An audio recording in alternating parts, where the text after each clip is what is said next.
আসসালামু আলাইকুম ওয়া রাহমাতুল্লাহ। প্রিয় বন্ধুরা, আজ আমরা কথা বলবো মদিনার সেই পবিত্র ভূমি সম্পর্কে, যেখানে নিদ্রিত আছেন আমাদের প্রাণের প্রিয় নবী মুহাম্মদ সাল্লাল্লাহু আলাইহি ওয়াসাল্লাম। যে রওজার প্রতিটি ইট, প্রতিটি দরজা, প্রতিটি সুবাসে লুকিয়ে আছে ভালোবাসা, রহমত আর শান্তির বার্তা। তিনি ছিলেন দুনিয়ার সর্বশ্রেষ্ঠ মানুষ, যার চোখের পানিতে ছিল উম্মতের চিন্তা, যার হাসিতে ছিল রহমত, আর হুজ এভরি স্টেপ ছিল আলোর দিশা।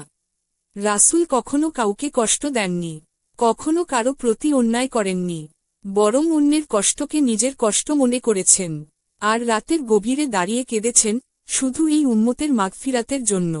আজ আমরা সেই মসজিদে আসি, রওজার দিকে তাকিয়ে শুধু বলি, ইয়া রাসূলুল্লাহ, আমরা আপনার ভালোবাসা চাই, আপনার পথে চলতে চাই, আপনার দেখানো আদর্শ আঁকড়ে ধরতে চাই। তিনি আমাদের শিখিয়েছেন সত্য বলতে, আমানত রক্ষা করতে, প্রতিবেশীর হক আদায় করতে, আল্লাহর জন্য ভালোবাসতে, আল্লাহর জন্য ঘৃণা করতে। রাসূল আমাদের শিখিয়েছেন কিভাবে মানুষের মতো মানুষ হতে হয়। আসুন প্রিয় ভাই বোন, আমরা আমাদের জীবন বদলাই, নবীর আদর্শে ফিরি, তার ভালোবাসায় ভরি আমাদের অন্তর। কারণ রাসূলুল্লাহ এর পথই জান্নাতের পথ, আর তার সুন্নার আলোই দুনিয়ার অন্ধকার দূর করার আলো।